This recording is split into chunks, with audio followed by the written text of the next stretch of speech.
नमस्कार दोस्तों, मेरा नाम है विमल सिंह। बालाजी स्टडी अड्डा में आपका स्वागत है।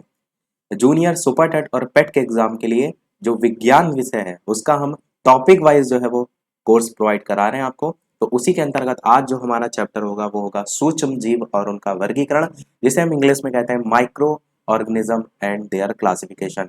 यहाँ पर जो हम टॉपिक देख रहे हैं वो जूनियर सुपर टेट के अकॉर्डिंग देख रहे हैं। मैं आपको कोर्स भी दिखाता हूँ। ये आपका कोर्स है जिसमें पिछले वाले वीडियो में हमने जंतु की संरचना और कार्य ये वाला टॉपिक देखा था। यदि आपने नहीं देखा ये वीडियो, साइड में आई बटन में पिछला वाला वीडियो मिल जाएगा। इससे पहले के सभी टॉपिक हम देख चुके हैं, वो आपको प्लेलिस्ट में जो है अलग से साइंस वाली बनी हुई है, वहां पर जाकर आप देख सकते हैं। और आज का जो हमारा टॉपिक होगा वो होगा सूक्ष्म जीव और उनका वर्गीकरण। तो चलिए शुरू करते हैं। तो सबसे पहले अगर बात करें सूक्ष्म जीव की, तो सूक्ष्म जीव आपको मैंने स्टार्टिंग में ही बताया टॉपिक में कि इंग्लिश में हम इसे कहते हैं माइक्रो ऑर्गेनिज्म। सूक्ष्म जीव ऐसे जीव होते हैं या ऐसे छोटे छोटे जीव होते हैं जिनको हम सामान्य आंखों से नहीं देख सकते।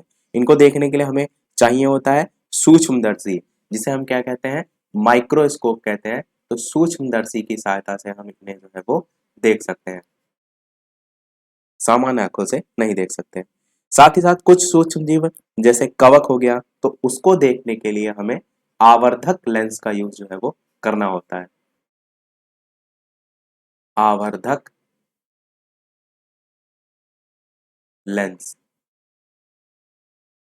इसकी सहायता से भी हम देख सकते हैं। और पृथ्वी पर अगर बात करें तो जैसे बताया जाता है ना कि उत्पत्ति जीवन की कैसे हुई, तो सूक्ष्म जीव से ही मानव की उत्पत्ति के बारे में भी जो है वो बताया जाता है। अगर बात करें सूक्ष्म जीव के प्रेजेंस की, तो सूक्ष्म जीव आपके मिट्टी हो गया, जल हो गया, पौधे हो गया, जीव जंतु हो गया, इन सभी के शरीर में भी जो है वो पाए जाते हैं। फिर बात करते हैं सूक्ष्म जीव है उसके जो है वो वर्गीकरण के। तो सूक्ष्म जीव का जो वर्गीकरण है वो मुख्यतः जो है वो दो आधार पर होता है। एक आपका होता है जिसे हम कहते हैं कोशिकीय, और दूसरा जो होता है वो उसको हम कहते हैं आकोशिकीय।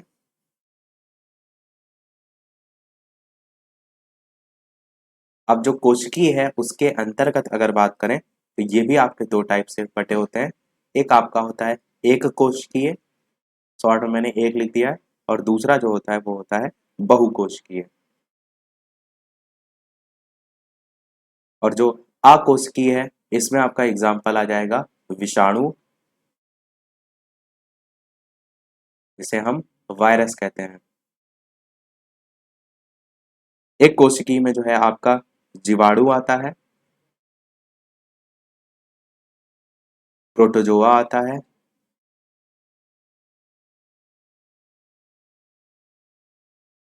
कुछ शैवाल भी आते हैं,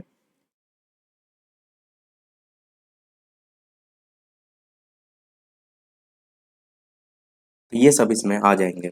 बहुकोशिकीय में अगर बात करें तो इसमें जो है आपके कवक आते हैं,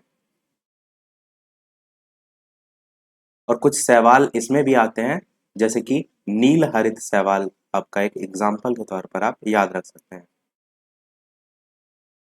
ये कुछ इस प्रकार से आपका वर्गीकरण जो है वो होता है। अब यहाँ पर प्रश्न कैसे भी पूछा जा सकता है कि वर्गीकरण में ही डायरेक्ट पूछा जा सकता है कि जैसे नील हरित शैवाल है वो किस के अंतर्गत आता है, एक कोशिकीय, बहुकोशिकीय, आकोशिकीय, इस टाइप से आप कहेंगे बहुकोशिकीय में आता है। कुछ शैवाल आकोशिकीय होते हैं, यानी आकोशिकीय नहीं एक कोशिकीय होते हैं, और कुछ बहुकोशिकीय होते हैं। वो इस वाले से क्लियर आपको हो रहा होगा, क्योंकि लास्ट में देखिए कुछ सवाल यहाँ पर भी लिखा गया है और कुछ सवाल यहाँ पर भी लिखे गए हैं। तो कुछ एक कोशिकीय होते हैं और कुछ बहुकोशिकीय होते हैं। और जो वायरस साइड में लिखा हुआ है ये भी आपका सूक्ष्म जीव होते हैं, किंतु ये अन्य सूक्ष्म जीव जो होते हैं उनसे भिन्न होते हैं, इसीलिए इन्हें अकोशिकीय में रखा जाता है।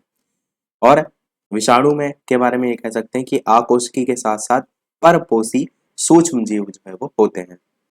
सूक्ष्म जीव के बारे में सबसे ज्यादा जो प्रश्न पूछा जाता है वो पूछा जाता है इसकी खोज के संदर्भ में। तो सूक्ष्म जीव जो है उसकी खोज कब हुई थी, तो आप कहेंगे 1683 में जो है वो हुई थी।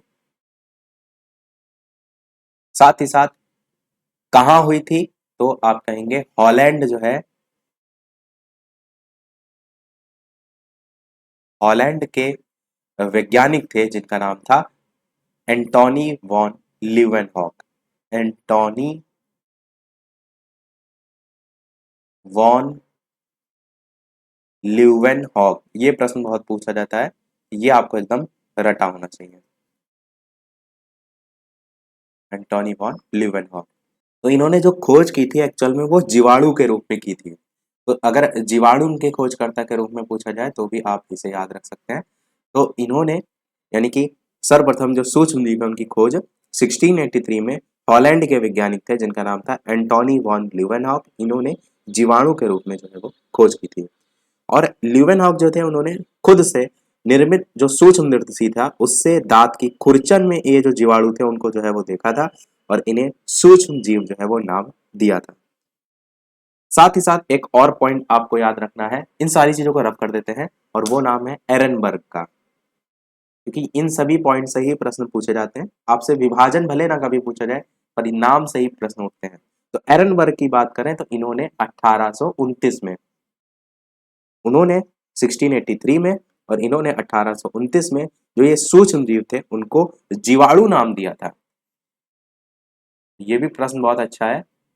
जीवाणु को आप जानते हैं इंग्लिश में बैक्टीरिया जो है वो कहते हैं। तो प्रश्न डायरेक्ट आपसे यही पूछा जा सकता है कि जीवाणु नाम जो है वो किसने दिया, तो आप कहेंगे एरनबर्ग ने जो है वो दिया। कब दिया, तो 1829 में जो है वो दिया। अब हम क्या करते हैं, एक एक करके थोड़ा थोड़ा सभी के बारे में जानते हुए चलते हैं। तो सबसे पहले हम बात करते हैं जीवाणु के बारे में।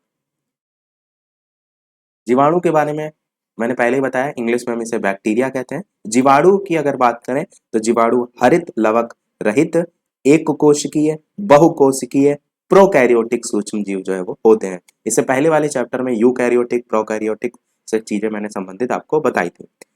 इनकी कोशिका भित्ति की बात करें तो यहां से प्रश्न आपसे पूछा जा सकता है। इनकी कोशिका भित्ति आपको पता होना चाहिए कि मोटी होती है, कोशिका भित्ति मोटी होती है, साथ ही साथ काइटिन की जो है वो बनी होती है।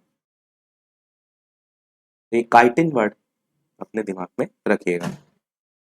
अगर बात करें इसमें केंद्रक की जीवाणुओं में, तो केंद्रक इसमें नहीं होता है, केंद्रक का जो है वो अभाव जो है वो होता है। बात करें अगर जनन की, तो इनमें जो जनन होता है वो मुख्यतः विखंडन के द्वारा जो है वो होता है। साथ ही साथ एक प्रश्न ये भी पूछा जाता है, वो ये है कि जीवाणुओं के अध्ययन को हम किस नाम से जानते हैं, तो जीवाणु विज्ञान के नाम से जो है वो जानते हैं। कई बार इंग्लिश में भी लिख दिया जाता है, तो बैक्टीरियोलॉजी हम इसे कहते हैं, जीवाणुओं के अध्ययन को। तो बस थोड़ी इतनी चीजें याद रखनी, बहुत ज्यादा डिटेल में हम नहीं जा रहे, मेन मेन पॉइंट याद रखिए। तो जीवाणु के बारे में इतना ही। बात करते हैं हम विषाणु के बारे में। विषाणु को हम इंग्लिश में कहते हैं वायरस। वायरस की अगर बात करें तो वायरस की यानी विषाणु जो है उसकी खोज सबसे पहले पूछी जाती है, किसने की थी, तो एक रूसी व्यक्ति थे, और ये एक वनस्पति वैज्ञानिक थे जिनका नाम था इवानोवस्की। इवानोवस्की, इन्होंने ही खोज की थी। कब की थी, तो 1892 ईस्वी में जो है वो की थी। सभी संख्या के ईस्वी जाहिर सी बात है मैंने बहुत में नहीं लिखा है, डायरेक्ट आपको बता दिया, बाकी वो समझ जाइएगा। तो रूसी वैज्ञानिक थे, वनस्पति वैज्ञानिक इवानोवस्की, इन्होंने विषाणु की खोज जो है वो की थी। विषाणु की अगर बात करें तो विषाणु आपके बहुत ही सूक्ष्म या अति सूक्ष्म और साथ ही साथ आकोशिकीय और परजीवी जो है वो होते हैं। जीवाणु मैंने बताया एक कोशिकीय और बहुकोशिकीय प्रोकैरियोटिक सूक्ष्म जीव होते हैं, पर विषाणु जो है आपके आकोशिकीय होते हैं, क्योंकि सबसे स्टार्टिंग में मैंने जो आपको एक विभाजन बताया था कोशिकी और आकोशिकी में, तो आकोशिकी में केवल और केवल विषाणु को ही मैंने वहां पर रखा था। तो सर आपके दिमाग में बैठ गया होगा कि इन्हें हम आकोशिकी को इंग्लिश में क्या कहते हैं, तो नॉन सेलुलर जो है वो कहते हैं। ये जो है वो परपोसी जो होता है उसके अंदर जो जनन जो है वो करते हैं, तो जनन को हम कहते हैं रिप्रोडक्शन। तो ये परपोसी के अंदर जो है वो जनन जो है वो करते हैं। तो परपोसी वर्ड मैंने लिख दिया, बाकी आप ध्यान से सुनते रहिएगा। जनन की बात करें तो इनमें जो जनन होता है वो प्रायः गुणन द्वारा होता है, जिसे हम कहते हैं मल्टीप्लिकेशन। गुणन द्वारा इनमें जो है वो विषाणुओं में जनन जो है वो होता है। साथ ही साथ इन्हें सजीव और निर्जीव के बीच की कड़ी यानी कि चेन भी जो है वो माना जाता है। ये आपसे बिल्कुल प्रश्न पूछा जा सकता है क्या कि सजीव और निर्जीव के बीच की कड़ी जो है वो किसे कहा जाता है? तो आप क्या कहेंगे? विषाणु को जो है वो कहा जाता है।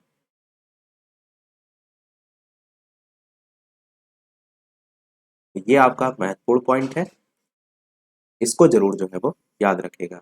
और वीडियो पसंद आ रहा हो, चीजें सभी समझ आ रही हो, तो सभी लोग वीडियो को लाइक जरूर करते रहेगा, ताकि आपके एक लाइक से मुझे ही मोटिवेशन मिलता रहे, मैं अच्छे से अच्छी सारी चीजें आपको प्रोवाइड कराता रहूं। तो सभी लोग वीडियो को लाइक अवश्य कर दीजिएगा।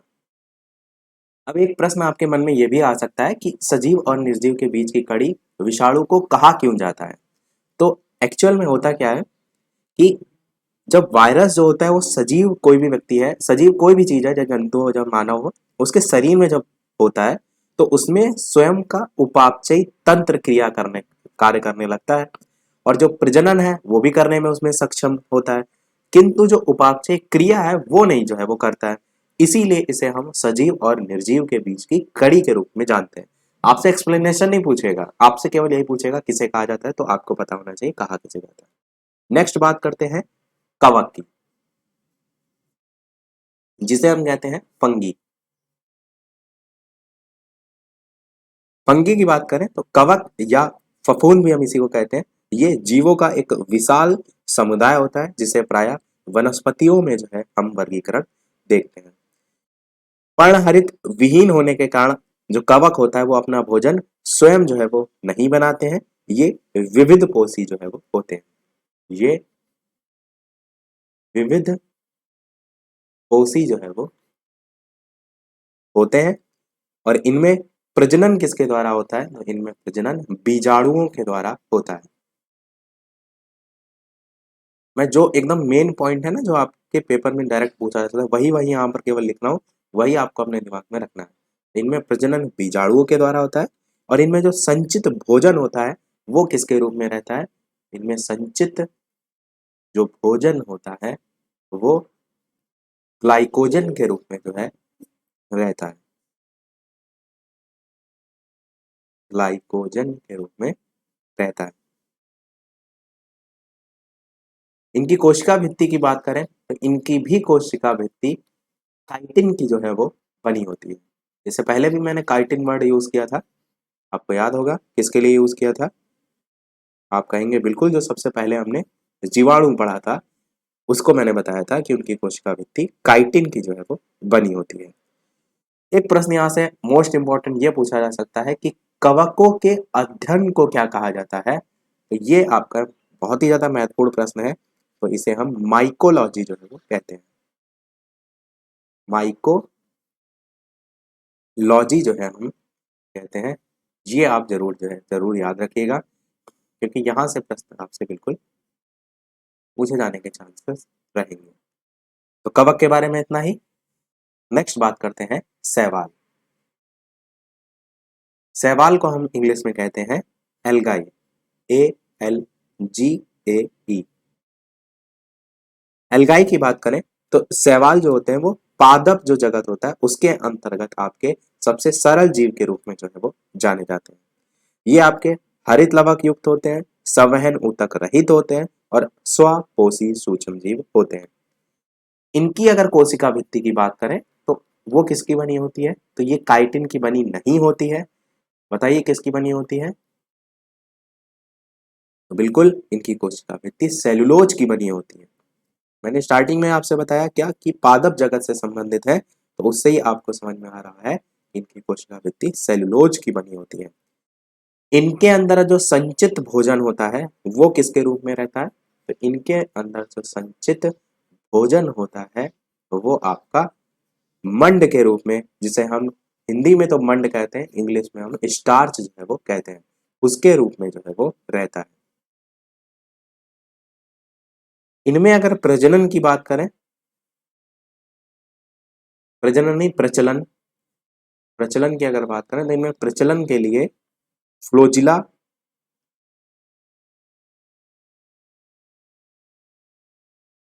जिसे हम कशाभिका भी कहते हैं, वो जो है वो पाया जाता है। तो ये हो गया आपका शैवाल के बारे में। रब करते हैं इसको। नेक्स्ट बात करते हैं आपका प्रोटोजोआ के बारे में।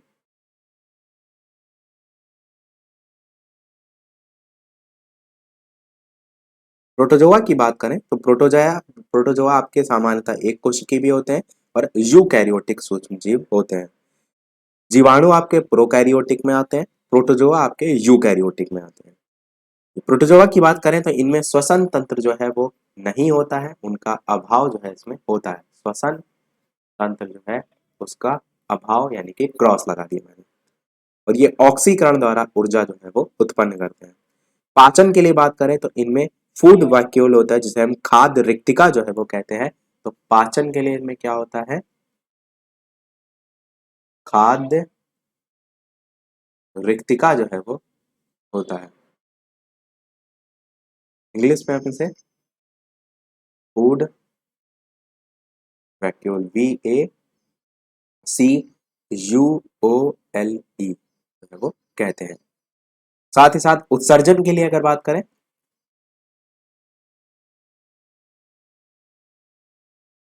तो उत्सर्जन के लिए इसमें जो है संकुचनशील रिक्तिका होती है।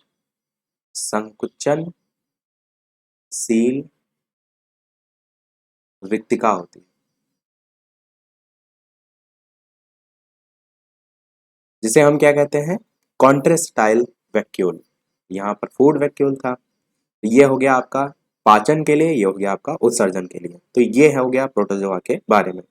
अब इन सभी के बारे में हमने देख लिया। अब ओवरऑल अगर बात करें तो जितने भी सूक्ष्म जीव होते हैं उसमें कुछ ऐसे होते हैं जो लाभदायक होते हैं हमारे लिए, हमारे शरीर के लिए।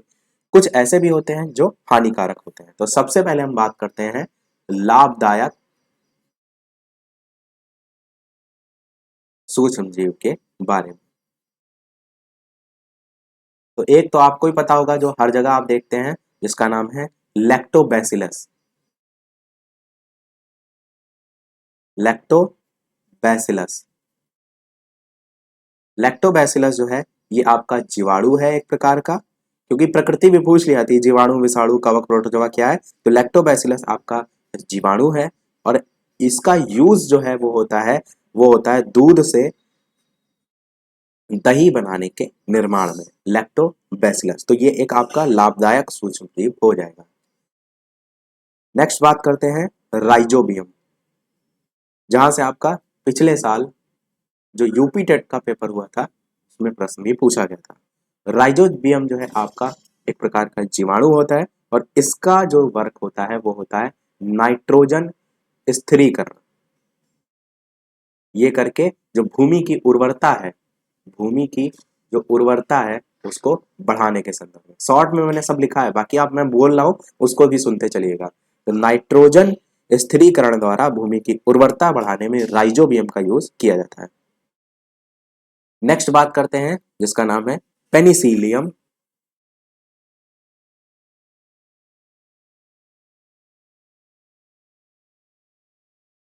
नोटेटम। पेनिसिलियम नोटेटम, ये भी आपका कवक है, ये जीवाणु नहीं है। पेनिसिलियम नोटेटम का यूज होता है प्रतिजैविक जो पेनिसिलिन है उसके निर्माण में इसका यूज किया जाता है। ये भी बहुत पूछा जाता है।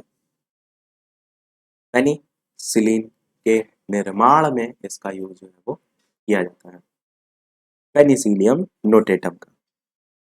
ईस्ट की बात करते हैं। ईस्ट आपका एक प्रकार का कवक है और इसका यूज ब्रेड हो गया, अल्कोहल हो गया, बियर हो गया, इन सब के निर्माण में जो है वो किया जाता है ईस्ट का यूज। ब्रेड तो आप सभी जानते भी हैं। अगला देखते हैं लेमिनेरिया। लेमिनेरिया लेमिनेरिया की बात करें तो ये आपका एक प्रकार का शैवाल होता है और इसको हम यूज करते हैं आयोडीन को जो है वो प्राप्त करने में। आयोडीन प्राप्त करने में। लेमिनेरिया के अलावा आखिरी हमारा है क्लारेला। क्लारेला क्लारेला की बात करें तो ये भी आपका एक प्रकार का शैवाल होता है और इसका जो यूज किया जाता है वो क्लारेलिन क्लारेलिन नामक प्रतिजैविक होता है ये, जिसको प्राप्त करने के लिए इसका यूज जो है वो किया जाता है। जो ऊपर मैंने बताया था ना, इसका नाम पेनिसिलिन का, ये भी आपका एक प्रकार का प्रतिजैविक ही होता है और क्लारेलिन भी जो है आपका एक प्रकार का प्रतिजैविक होता है। तो ये कुछ लिस्ट है जो आपको एकदम रटी होनी चाहिए और ये हमारे लाभदायक सूक्ष्म जीव के अंतर्गत आते हैं। अब हम बात करते हैं हानिकारक सूक्ष्म जीव। हानिकारक सूक्ष्म जीव, और वीडियो को शेयर जरूर करते रहिएगा और लोगों के साथ, जितने भी लोगों को विज्ञान से संबंधित पेपर देना है, आपके लिए सारी मेहनत की जा रही है, तो सभी तक वीडियो पहुंचना तो जरूरी है। तो हानिकारक सूक्ष्म जीव में सबसे पहला नाम है क्लॉस्ट्रीडियम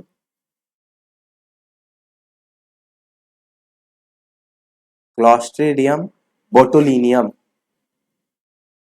बोटुलिनियम। दूसरा आपका है क्लास्ट्रीडियम, ये आपका पहला है।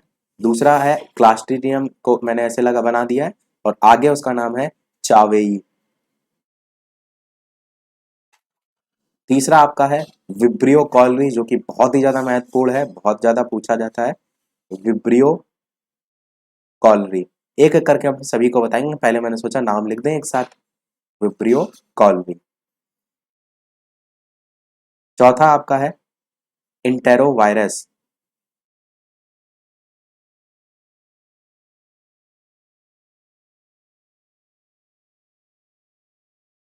पांचवा आपका है रेबीज वायरस, जिसे हम लीजा वायरस के नाम से जो है वो जानते हैं। मैं यहाँ पर रेबीज वायरस करके लिख रहा हूँ। और इसके बाद छठा नंबर को हम, यहाँ नीचे जगह है देखें, मिनट, हाँ आ जाएगा। छठे नंबर पे लिख देते हैं हमारा प्लाज्मोडियम। तो बस इतने हैं आपके जो कि आपको याद होने चाहिए। यहाँ पर जो सबसे ज्यादा इंपॉर्टेंट है वो आपका ये विब्रियो कॉलरी तीसरा नंबर वाला है और साथ ही साथ छठा नंबर वाला है प्लाज्मोडियम। अब देखिए एक एक करके जानते हैं। सबसे पहला जो है क्लास्ट्रीडियम, जिसको हम क्लोस्ट्रीडियम बोटुलिनियम कहते हैं, ये आपका एक प्रकार का जीवाणु होता है। इसकी बात करें तो भोजन को ये विषैला बना देता है, भोजन को ये विषाक्त बना देता है। तो प्रभाव किस पर डालता है ये? भोजन पर डालता है। ठीक है। नेक्स्ट आपका है क्लोस्ट्रीडियम चावेई, ये भी आपका एक प्रकार का जीवाणु होता है और ये जो है जानवरों का काला पैर रोग के नाम से जो है वो जाना जाता है। जानवरों का काला पैर रोग, काला पैर रोग। विब्रियो कॉलरी मैंने पहले ही आपसे कहा कि बहुत ही ज्यादा महत्वपूर्ण है क्योंकि ये पूछा बहुत जाता है और ये जो है एक प्रकार का जीवाणु होता है और इससे मनुष्यों में हैजा रोग होता है। कई बार क्या होता है, प्रश्न को अपोजिट करके पूछ लिया जाता है क्या, कि मनुष्यों में जो हैजा रोग होता है वो किस हानिकारक सूक्ष्म जीव से होता है, तो आप कहेंगे विब्रियो कॉलरी से जो है वो होता है। हैजा रोग को ही हम एक अन्य नाम से भी जानते हैं, वो नाम है कालरा। कॉलरा भी बहुत लोग बोलते हैं इसी को, तो यहाँ ब्रैकेट में मैं कॉलरा करके भी लिख रहा हूँ। अगला है इंटेरोवायरस, जो कि आपका एक प्रकार का विषाणु है। प्रकृति भी ध्यान रखिएगा, विब्रियो कॉलरी आपका जीवाणु था, ठीक है। इंटेरो वायरस की बात करें तो आपका एक प्रकार का विषाणु है जो कि रेबी इंटेरो वायरस जो है आपका पोलियो रोग जो है उससे संबंधित है। पोलियो रोग, तो पोलियो रोग के विषाणु का नाम क्या है? इंटेरो वायरस है। ये भी आपसे पूछा जा सकता है, डायरेक्ट रोग से संबंधित पूछे जाते हैं ना, तो पोलियो रोग से संबंधित आपका इंटेरो वायरस विषाणु होता है। अगला है रेबीज वायरस, जिसे हम लीसा वायरस कहते हैं। ब्रैकेट में चलिए लीसा लिख भी देते हैं।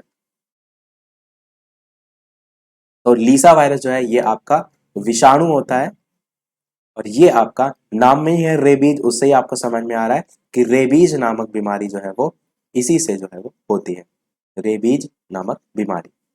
और लास्ट मैंने आपको पहले कहा था प्लाज्मोडियम भी बहुत पूछा जाता है, जो कि एक प्रोटोजोआ होता है, और जो प्रोटोजोआ प्लाज्मोडियम होता है इससे मलेरिया नामक रोग होता है। और आपने देखा भी होगा किसी ना किसी पेपर में पूछा अवश्य जाता है, डायरेक्ट पूछ लिया जाता है कि मलेरिया नामक जो रोग है वो प्लाज्मोडियम या किस हानिकारक सूक्ष्मजीव से होता है, तो प्लाज्मोडियम से।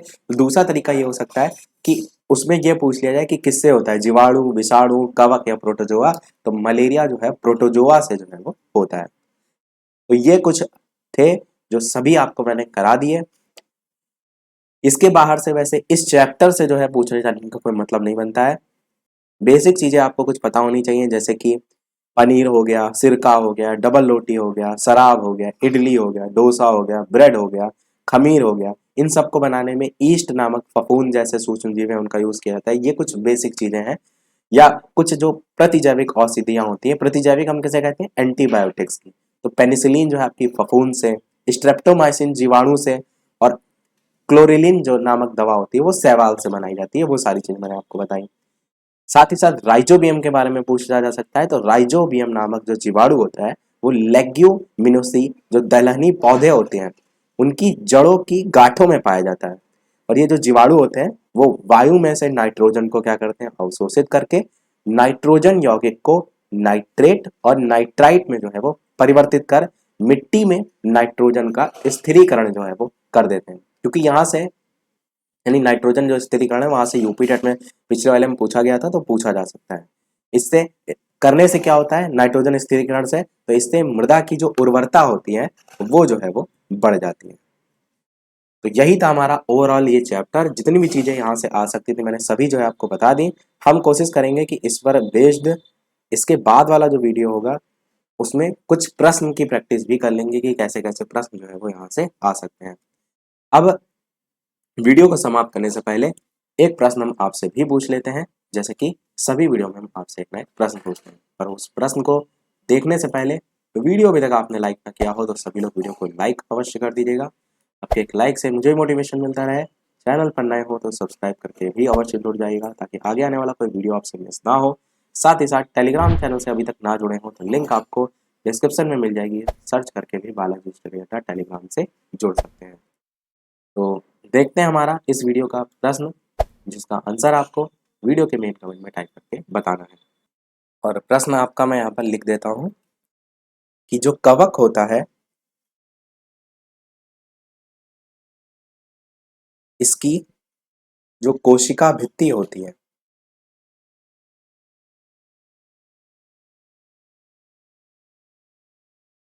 कवक की कोशिका भित्ति किसकी जो है वो बनी होती है। ये है आपका इस वीडियो का प्रश्न। चार ऑप्शन भी मैं आपको अवश्य दूंगा क्योंकि आपके पेपर में भी चार ऑप्शन आते हैं। तो ए ऑप्शन है आपका हेमी सेलुलोज,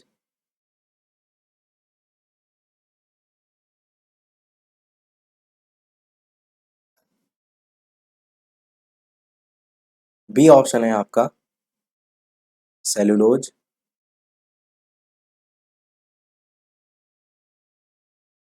सी ऑप्शन है आपका काइटिन, और डी ऑप्शन है आपका लिग्निन। ये चार ऑप्शन है। सभी लोग अपना आंसर वीडियो के मेन कमेंट में अवश्य बताइएगा और सभी लोग आंसर टाइप अवश्य कीजिएगा। ये नहीं कि आपको आता है तो आप नहीं टाइप करेंगे, गलत सही जो भी आता हो ट्राई अवश्य कीजिए ताकि मुझे भी पता है चले कि आप कितना जो है मन लगाकर चीज़ों को पढ़ रहे हैं, कितना आप समझ रहे हैं। तो सभी लोग अपना आंसर अवश्य जो है वो बताइएगा। तो आज के वीडियो में इतना ही रखते हैं।